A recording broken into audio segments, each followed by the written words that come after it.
I'm David Worth from the law school, and it's a tremendous honor to be speaking here today and moderating this first panel with two extraordinarily distinguished speakers on a topic that satisfies our media relations director, Jack Dunn's dual requirement for both timeliness and topicality. You couldn't do much better. The situation on climate change is metamorphosing even as we speak. There was a new summit-level communique released by President Xi Jinping of China and President Obama just last Friday. The Secretary General of the United Nations, Ban Ki-moon, yesterday commented on climate change at the UN General Assembly. But unlike many diplomatic negotiations, the topic of today's conference, the Paris outcome, is already known in its basic outlines, unlike, for instance, the negotiations that are going on right now about Syria. Countries were invited, including the United States, to submit their intended nationally determined contributions in advance and to make their intentions known. The negotiations then are about stitching all of these together. This is a substantial progress on the previous round of global climate negotiations, for which there were high expectations in Copenhagen in 2009. But on the other hand, we can already take the measure of the Paris outcome. The negotiators have sent a not too subtle signal about keeping expectations realistic, which is, I'm a former diplomat myself, diplomatese for perhaps on the low side. And Secretary Ban has already said that national contributions are still not enough to protect the planet from a 2 degrees centigrade Celsius rise in temperature that scientists are telling us is necessary for the integrity of the climate in the long term. So enter Pope Francis. I realized when I saw wire advertising banners outside a small parish in Copake, New York, a tiny town, a couple of weekends ago, saying Laudato Si, nothing else, as if it were already a household word, which I think it is.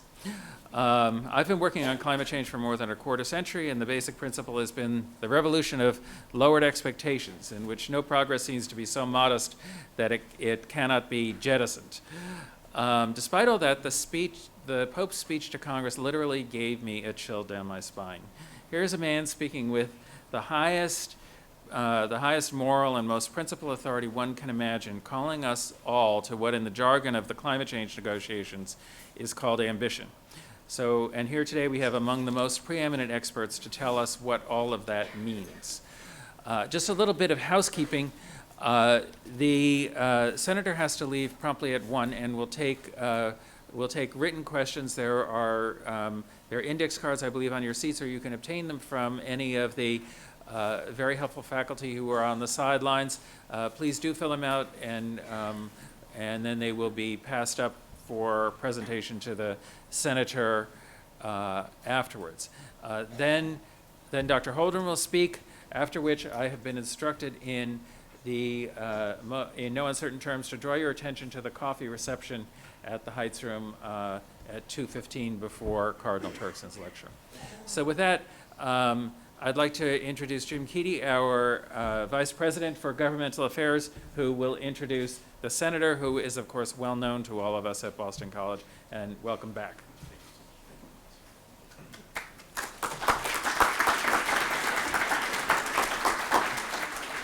Thank you. It is my great honor and privilege to welcome Senator Edward Markey, a true friend, proud alumnus of Boston College and Boston College Law School, back to the Heights this afternoon.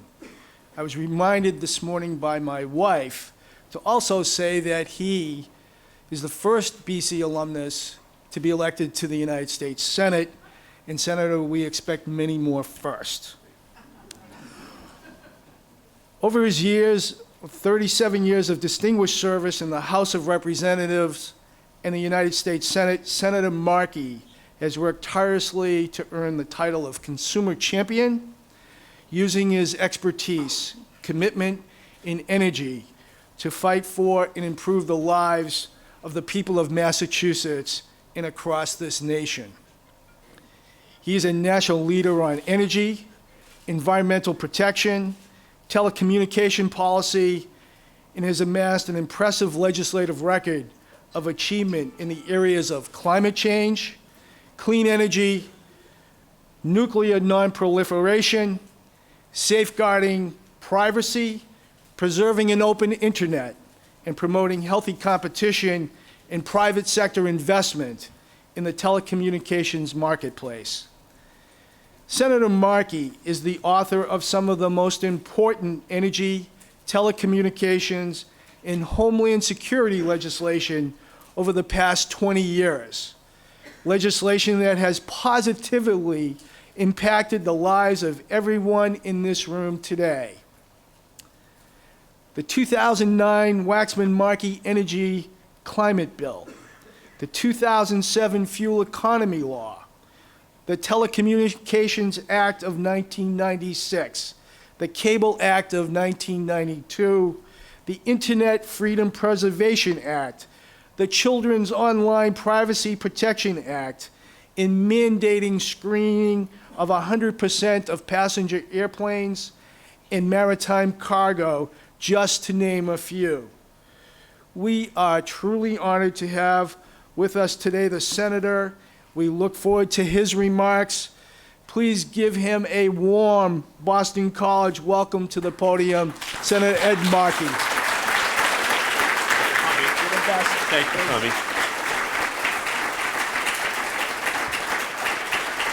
Thank you, Tom, and thank you for all that you do for Boston College. To David Worth, Professor Worth, thank you for being here today, for helping to organize this tremendous gathering, which we're going to have all week.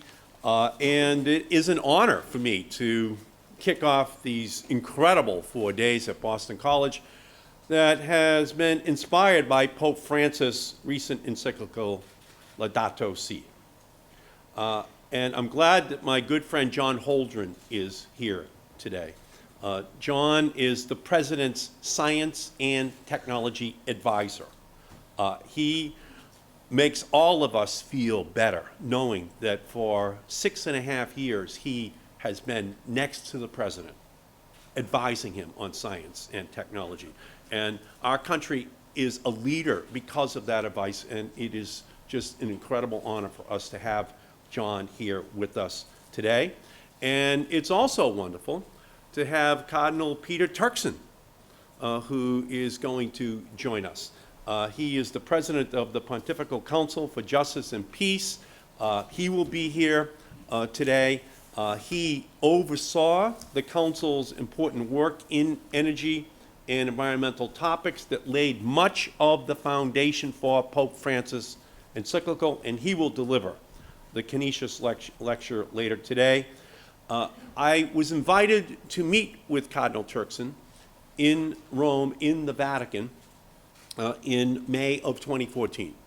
I was invited along with a congressman from Mexico, from South Africa, from the Philippines, Great Britain, and Italy. And so the 6 of us met with Cardinal Turkson and with Cardinal Parolin, who is the Secretary of State. They were beginning the process of drafting the encyclical. And each of the members of Congress from around the world were leaders on the issue.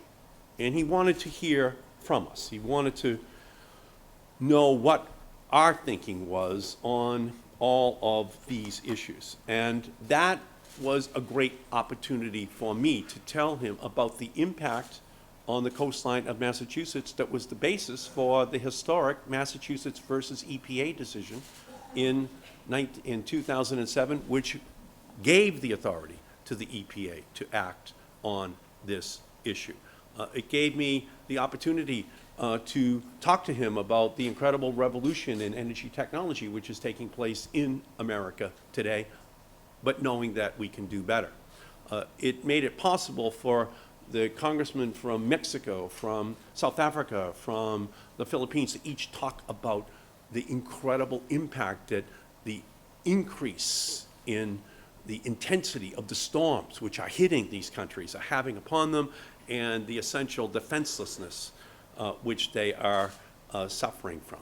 And so that was a great moment for me, and Cardinal Turkson being here, represents the Pope's thinking in its pluperfect form, to use a word I think I learned here at Boston College. So I went to the Immaculate Conception Grammar School, Malden Catholic, Boston College, and Boston College Law School. 19 years of Catholic school.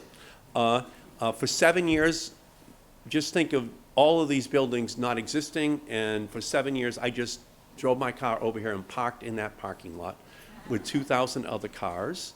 The law school was right over there, and if my car wasn't working, just taking the subway over an hour 45 from Malden to get here and an hour 45 to go home. On Friday, I was invited to the United Nations by Samantha Power, our ambassador to the United Nations. And she called me and invited me to sit next to her behind the United States sign on the floor of the United States delegation as the Pope spoke on climate change to the UN on Friday. She not only invited me, but she also invited my classmate from Boston College, Ken Hackett, the class of 1968, who was our U.S. ambassador to the Vatican and the former head of Catholic Charities. So 2 Boston College graduates were sitting there as the delegation, listening to the Pope on the UN call for global action on these issues. And so, welcome to this incredible campus and the incredible Jesuit tradition that is embodied by our great Pope. It was a dangerous thing to name a Pope who was a Jesuit who taught high school chemistry. You will not hear him say, "I am not a scientist. I do not know if human beings are contributing to the warming of the planet." You will not hear him say that.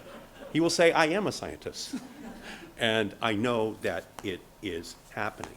And so the Pope reflects this incredible teaching of the great paleontologist, scientist, philosopher, priest, Pierre Teilhard de Chardin, the great Jesuit who talked about the interconnectivity of all of us on the planet, the noosphere, the common brain of all of us on the planet, the need for us to, in our own generation, to do our best to improve this planet and pass it on to the next generation. The Pope in his Jesuit training reflects all of him. When I was in my freshman year here at Boston College, I had John Carmody, who, as I look back yesterday, just Googling him, was only 25 when I was 17 here on campus. But he taught us about Teilhard. He taught us about our responsibility. And he later wrote a book entitled Ecology and Religion, John Carmody did. And it was already being instilled in us as students on this campus. And it's an honor for me to be here. It was like having a young Stephen Hawking teach you about Einstein's theory of relativity, to have John Carmody talking about that responsibility. Pope Francis' encyclical basically, in summary, reaches 5 conclusions. 1, the earth is dangerously warming. 2, human activities are largely the cause.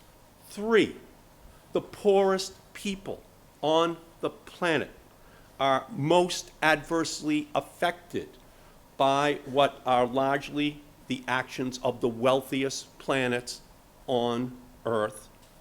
4, we have a moral responsibility to act. And 5, individually and collectively, we must take action to address climate change, and do so soon.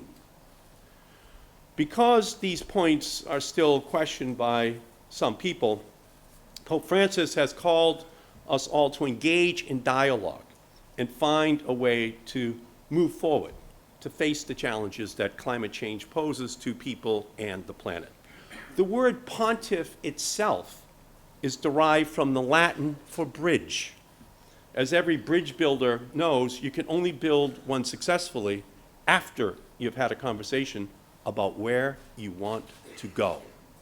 The Pope's encyclical, and now his visit to the United States, is sparking exactly that kind of conversation that we need to be having right now, not only here in the United States, but all across the world as well. So this is a huge moment. How do our actions shape the future of our planet? That is what the Pope is asking us. When I visited Rome last year, I was taken out onto a balcony in the Vatican so that I could see the solar panels on the Vatican. He does not just preach, he acts as well. You must do both. You are known through your actions. And from that historic spot, I could see the sun glinting off of the future, those solar panels. And so this is our time. This is the moment that we have to now capture. In the Philippines, the legislator talked about the destruction that Typhoon Haiyan brought to parts of her country. The South African and Mexican legislators shared the challenges their regions are facing from drought. The representatives from Europe pointed to the damage from extreme heat waves and rainfall. Just this winter off of the coast of Massachusetts, in January, we had measurements of the water off our coast that were 21 degrees warmer than normal this January in Massachusetts. It's very real. It is happening. And we have a responsibility to do something about it. And so this Jesuit trained in chemistry, devoted to the poor and committed to social and economic justice, was not the first pontiff to speak of these issues. In 1971, Pope Paul VI warned that human actions are harming nature and may make the future intolerable. Pope John Paul II first raised the greenhouse effect as a moral issue in his landmark 1990 World Day of Peace message. Two decades later, Pope Benedict XVI highlighted environmental refugees in his World Peace Day messages.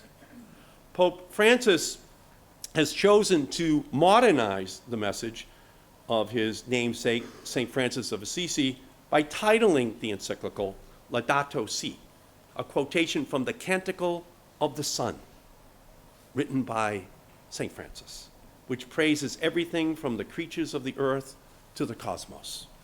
In releasing his encyclical and giving us his message to protect what he calls our common home, Pope Francis has also given us a common goal.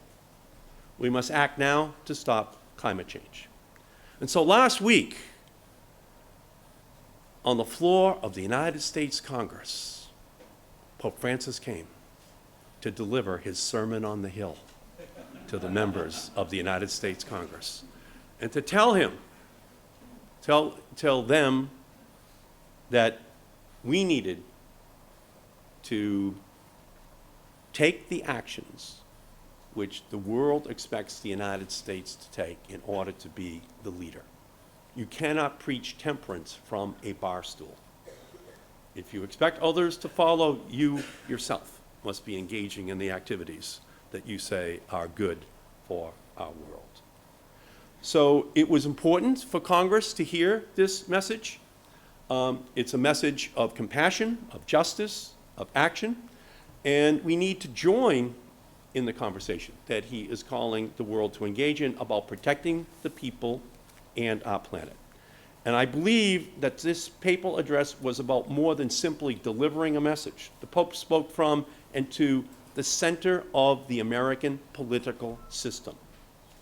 As Pope Francis said on Thursday, he is looking for leadership from the United States and from Congress. Quote, I call for a courageous and responsible effort to redirect our steps and to avert the most serious effects of the environmental deterioration caused by human activity. I am convinced that we can make a difference, and I have no doubt that the United States and this Congress will have an important role to play. But despite more than 150 years of scientific research and observations and nearly 100% agreement on the fundamental science behind climate change, Congress still has its doubting Thomases in the form of climate deniers. But there is no doubting the science anymore. when the National Academies of Sciences across the globe, including the Vatican's, all agree that burning fossil fuels is changing the Earth's climate. Global temperatures are warming glaciers. They are melting.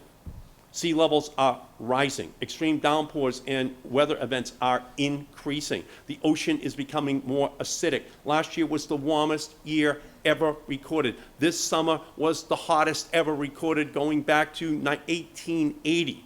Climate change is damaging the public's health, disproportionately impacting communities of color who suffer higher rates of asthma and other health impacts from air pollution. The economic and security costs are now dangerously evident.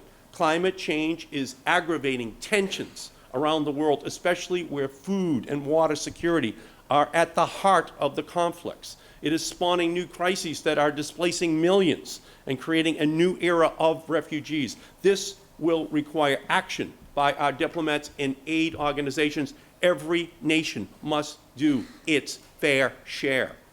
Pope Francis' encyclical and his address to Congress offer us the opportunity to examine our own policies, their impact on not only the people of our nation, but on the entire planet, and our duty as leaders and as human beings to take action. It is a charge as clear as it is urgent. Mankind created the problem of climate change, and now mankind must take action to solve that problem. And Pope Francis brings this moral imperative to act on climate change, just as the nations of the world are working to forge an international climate agreement for Paris in December. History should give us hope that in highlighting the moral necessity of action, Pope Francis' encyclical can support reaching an international agreement by the end of this year. In the spring of 1963, Pope John XXIII released his encyclical Pacem in Terris, Peace on Earth. It was at a time of massive proliferation of nuclear weapons between the United States and the Soviet Union. It had escalated out of control. And Pope John XXIII spoke of this in his encyclical. Later on that year, after the encyclical, Nikita Khrushchev and John F. Kennedy reached an agreement to end atmospheric nuclear testing, those mushroom clouds in the sky. The moral influence of the Pope, the sense that this wasn't just political or military, but there was more at stake in terms of endangering this planet, helped to drive that agreement. We have that same moment right now. And it's pretty clear that a 26-year-old young Argentine Jesuit read that encyclical, knew of the impact. And today, he is the author of an encyclical on the environment, which is causing a similar conversation to be held on our planet. So just as in 1963, the United States had to lead, so too do we have to lead today. The Pope has called upon us to use our capacity to set the standard. President Obama, with John Holdren as his advisor, has announced a new set of regulations that is going to reduce by 32% the amount of greenhouse gases coming out of our power sector, the electricity generating sector, by the year 2030. President Obama has already taken my law from 2007, giving him the authority to increase fuel economy standards on the vehicles which we drive, and already put on the books rules that will have the average car in America going 54.5 miles per gallon by the year 2025, dramatically lowering the amount of greenhouse gases coming out of that sector. The president is taking the authorities which he has and putting those regulations on the books that will make it possible for him in Paris in December to promise a 28% reduction in greenhouse gases by the United States by the year 2025. And in response to that, the Chinese, the Indians, and others are now responding as well. The Chinese are now saying that they are going to make their best efforts to peak in total greenhouse gas emissions by the year 2030. They've also pledged to source 20% of its energy from low-carbon sources by the year 2030. And on Friday, in Washington, big week last week, the Pope and the President of China and President Xi, on Friday, committed to launching a national carbon cap-and-trade system that is very close to the bill which I passed through the House of Representatives in 2009. It's economy-wide. And in fact, I traveled to China to talk to President Hu in 2009 about the Markey Waxman system. And I'm not saying they adopted it totally, okay? But it's very close. And it's good news. I'll give you one huge number. During the next 15 years, China will install as much renewable energy capacity as the entire existing United States electricity capacity today. That's all hydro, all oil, all coal, all wind, all solar in the United States. They're going to match it and exceed it with just renewables by the year 2030. That's a huge change. India, their pledge is not yet public, but the press indicates that it will announce this week and will include a target of 40% of all of their electricity coming from renewable energy by the year 2030. They are responding to our challenge. They're responding to this new era within which we are living. In the EU, they have promised a 40% economy-wide reduction from 1990 levels by 2030. Brazil, historically a laggard, is now saying they will have a 37% reduction in emissions by 2025, with further indications of a 43% reduction by the year 2030. Good news. None of this was on the table just a year ago. None of it. It is moving. It is moving in a way that should make all of us feel much better. So, science is the answer to our prayers. It's not a conflict. The Jesuits teach you that.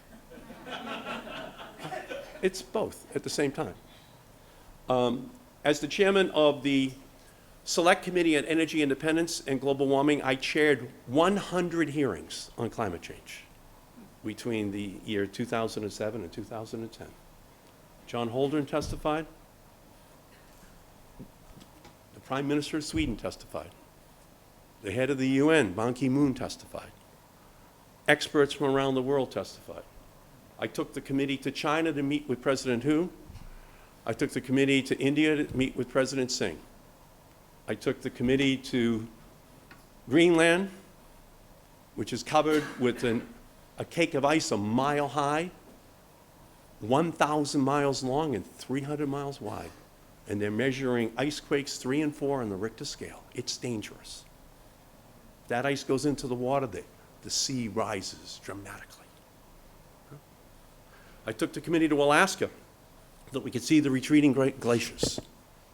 And we passed that historic legislation, but it was killed in the United States Senate in 2010. But it laid a framework of evidence scientifically of what is happening on the planet. And I'm proud of that. So people doubt that we can be successful. But Tom Keating mentioned it, and I'm just going to make a brief reference to it. I was the chairman of telecommunications in Congress in the 1990s. I moved over 200 megahertz of spectrum to create the 3rd, 4th, 5th, and 6th cell phone license so that you started to have a cell phone, a prosaic one, in your pocket in 1996. No one had one really before that. I passed a bill to create an 18-inch satellite dish. 35 million people now have it on their roofs. People never saw that coming. And I passed a bill that moved us from narrowband to broadband, from analog to digital in 1996. And without that bill, there's no Google, there's no Hulu, there's no Amazon, there's no YouTube. It can't exist. It's still analog. How fast did it move? It moved so fast that 600 million people in Africa now have cell phones in their pockets. What we did in America ultimately translated into dramatic change in countries around the world. So we moved from this to Africa, and South America and Asia in the blink of an eye. And we can do the same thing with wind, with solar. We can do the same thing with new metals, with new technologies. We can be and have to be the leader to make this change. I'll give you a few more numbers that make you feel good, but know that the challenge is still there. In 2005, the United States deployed 79 megawatts of solar, totally. In 2014, we deployed 7,000 megawatts of solar. This year and next year, combined, we're going to deploy 20,000 new megawatts of solar in our country. We totally deployed 79 in 2005. That's how fast this revolution is taking off as we make a larger and larger commitment to ensuring that we are the leaders and not the laggards. The same thing is happening in wind. Between wind and solar, by the end of 2016, we are going to have 300,000 people in America working in the clean energy sector, and we're going to have 120,000 megawatts. How much is that? Well, Seabrook Nuclear Power Plant is 1,000 megawatts. Pilgrim Nuclear Power Plant is 1,000 megawatts. We will have 120,000 megawatts of wind and solar by the end of 2016. And it is far from enough. We have to double it and double it and double it and double it again, because our goal has to be that children will have to look to the history books to find that there ever was a day when we used fossil fuels in order to create electricity or drive vehicles in our country and on our planet.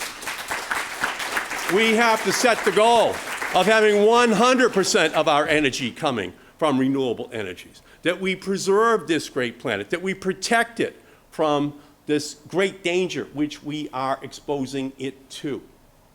And so I thank all of you for being here. I thank all of you for everything that you do.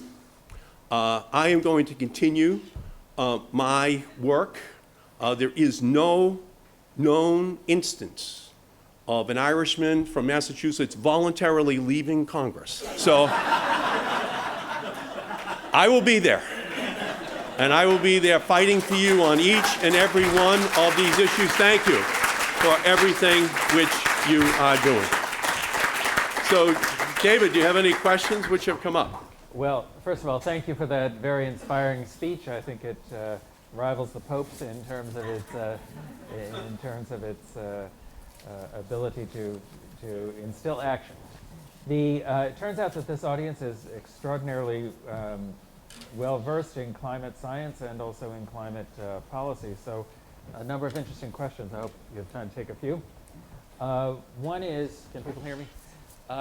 What do you say to those moderate conservatives who admit climate is changing but think humans cannot make a difference by cutting consumption or emissions? That's just totally wrong. We have to be the leader.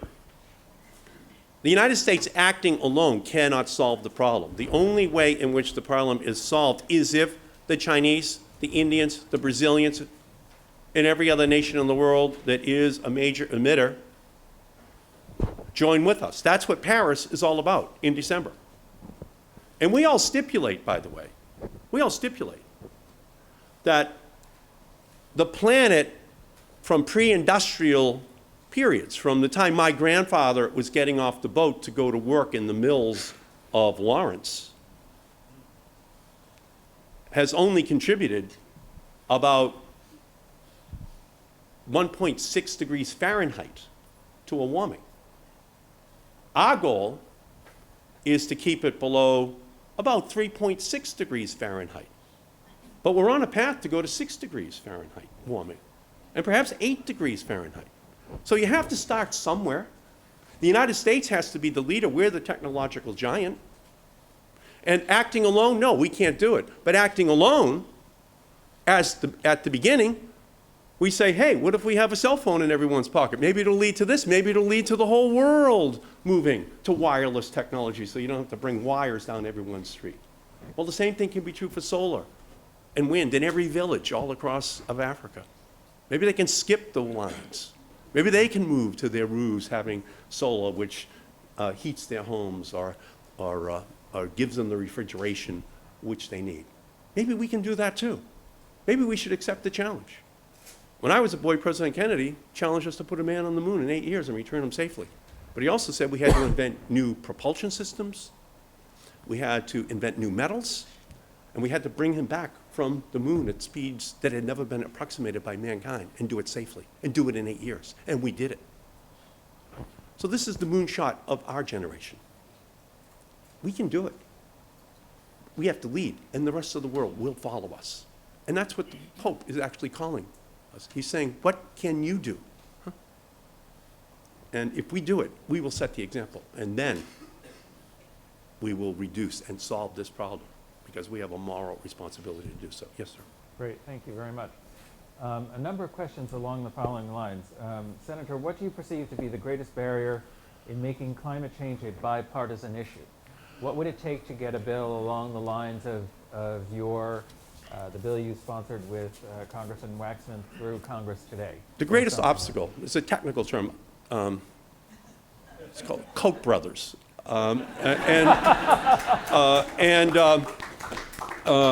Peabody Coal. Peabody Coal was the principal company responsible for killing Waxman Markey when it hit the Senate floor in 2010. Peabody Coal's stock has now dropped from 65 down to 2. Coal has dropped from 51% of all electrical generation down to 35% and going down. We were actually trying to help them in the bill. We were going to invest in carbon capture and sequestration technologies that could capture the carbon. But they killed it. They didn't want to participate at all. So there's a huge political battle that is still alive and well and growing in our country. And you can see it as you look at many of the Republican candidates deny that the planet is warming and that human beings have a role in that warming. You can see it. Every debate, it's a chorus. It's not easy. You know, sometimes, and the Jesuits are like this, sometimes you can be right, but too soon. Gotta wait for people to catch up. And so that's what this battle is all about politically. But I am 100% confident that as these 300,000 people who work in the wind and solar industry, the hundreds of thousands of others working in energy efficiency and other industries grow in number, that the politics of this is going to change as well. It won't just be the coal industry versus nothing. We're going to have an industry, a huge industry. Young people all across our country, at Boston College, but you name the campus, they want to be the green generation. They want to be this generation's freedom riders. They want to be this generation's suffragette movement. They want to be this generation's revolutionaries, okay? And they're not going to take no for an answer. These kids are ready to invent this new world the same way they invented the new telecommunications world in the 1990s. And it's going to get unleashed, and it will happen. But the politics will be ultimately affected by that job creation phenomenon that we know is correct. Professor? Well, along the lines of the wind-up to your question, this is actually an issue on this campus at the moment. And we have a question from one student. What role do you see the fossil fuel divestment movement at Boston College and globally playing in mitigating the problem of anthropogenic climate change? Anthropogenic is such a good Jesuit word as well. It's a very important debate. I'm glad it's happening here on campus. All issues go through 3 phases. First phase, political education. That's what's happening right now. Second phase, political activation. More and more people getting involved. The third phase, political implementation, as the policy is changed, as a new world opens up. And so it's very important that we have that debate on campus. Very important that we set goals for what role we're going to play in ensuring that each of us is playing a role in reducing greenhouse gases. Professor. All right. A number of questions along the following lines. This one seems to be particularly trenchantly phrased. The regulatory agency overseeing new fossil fuel development, FERC, has never met a pipeline it didn't like. How will you and fellow senators ensure a planet hospitable for civilization when FERC doesn't consider climate in its decision-making. And I'm sure you're familiar with the That is context. so great. So this was unexpected. I served in the House of Representatives for 37 years. One of the things I did not anticipate when I ran for the Senate 2 years ago was that we would lose the Senate and the Republicans would take over the Senate as well as the House of Representatives. And so they took over in January of 2015. And what was the first bill the Republicans brought up for 10 days on the floor of Congress? The Keystone Pipeline. And so that was their agenda of all the things that they had to get done. The construction of the Keystone Pipeline was at the top of their list. And so I led the effort on the Senate floor to have amendment after amendment after amendment after amendment on the Keystone Pipeline to kill it. And here's why. It's the dirtiest oil on the planet, the tar sands of Canada.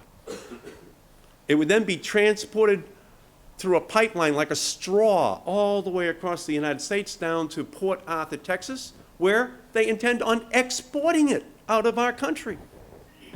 So where are the benefits for the United States under this plan? The oil doesn't even stay in our country. And my own feeling is if we're going to be exporting oil, then let's just stop exporting young men and women in uniform to go over to the Middle East because we still import 5 million barrels of oil per day. And when I have to go to the funerals of these young men from Afghanistan and Iraq, believe me, it's a great responsibility. So it's the dirtiest. So far, we've been successful, and President Obama has been great, totally great, in stopping the construction of this pipeline. But the question is correct. Okay? There still is a kind of a preference for fossil fuels, which is out there in America, and we're working hard to change that, but you have to fight every single fight. You don't win them all, but you got to fight them all if you want to be successful in changing the course of history. Point taken, and I think this next question can be taken as a follow-up. So what do you think about the 4 fracked gas pipelines proposed for Massachusetts, the most energy efficient state in the country, 4 years in a row? What do I think about? The pipeline proposed for Massachusetts, the natural gas pipeline.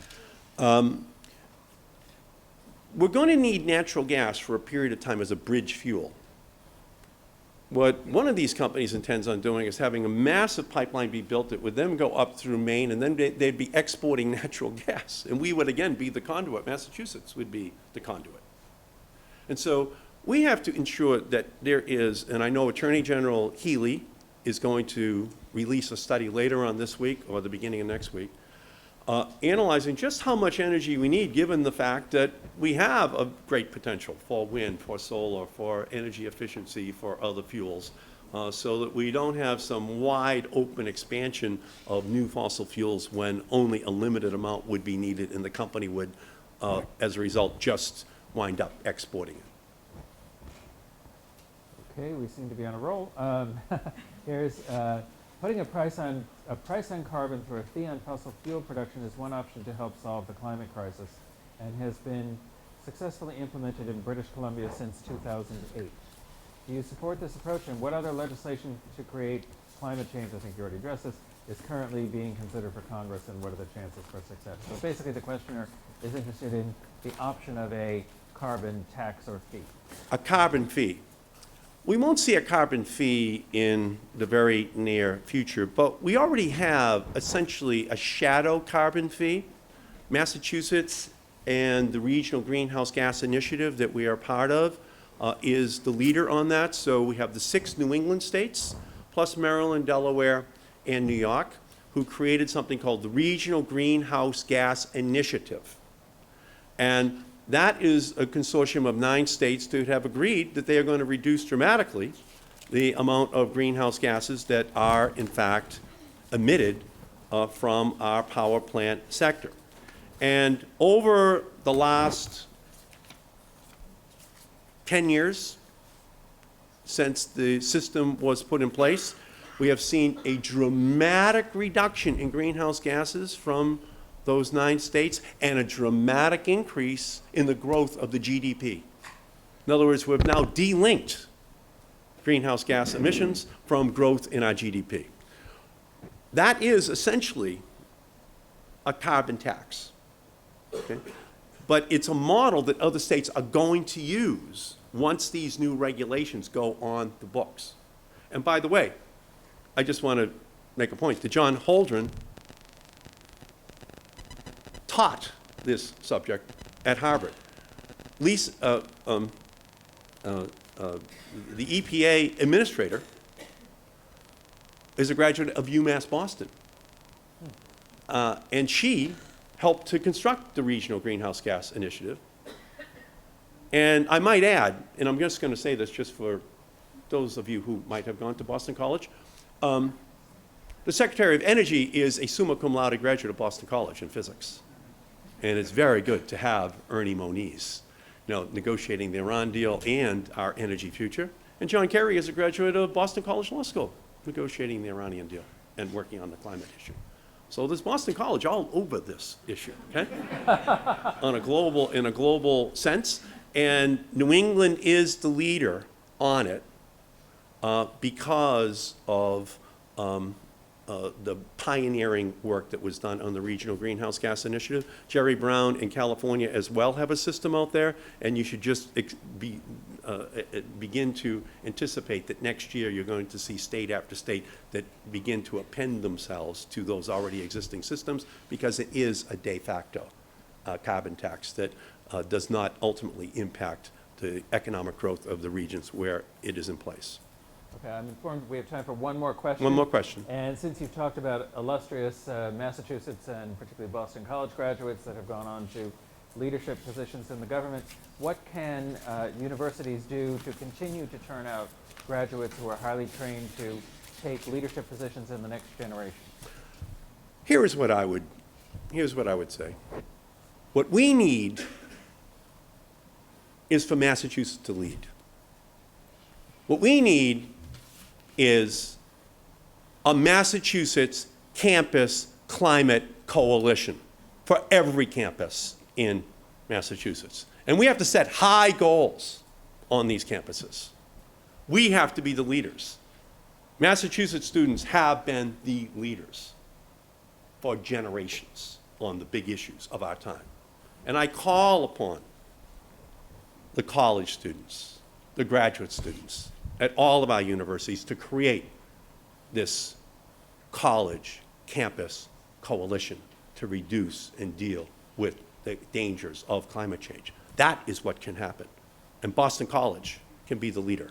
And may I say that it is my great honor at this point to be in the presence of the man who was charged by Pope Francis with drafting the encyclical, of working with him on the encyclical with others in the Vatican.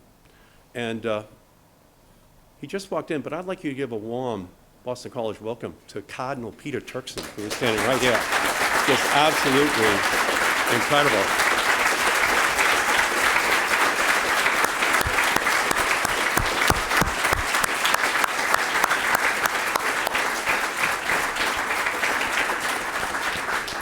President Kennedy called upon us to truly do God's work here on earth.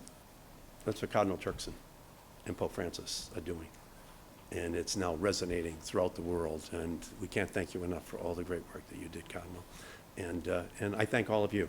And I thank you all in anticipation of all the additional work you're going to do in this fight to save our planet from the worst consequences of dangerous climate change. Thank you all so much for having me here.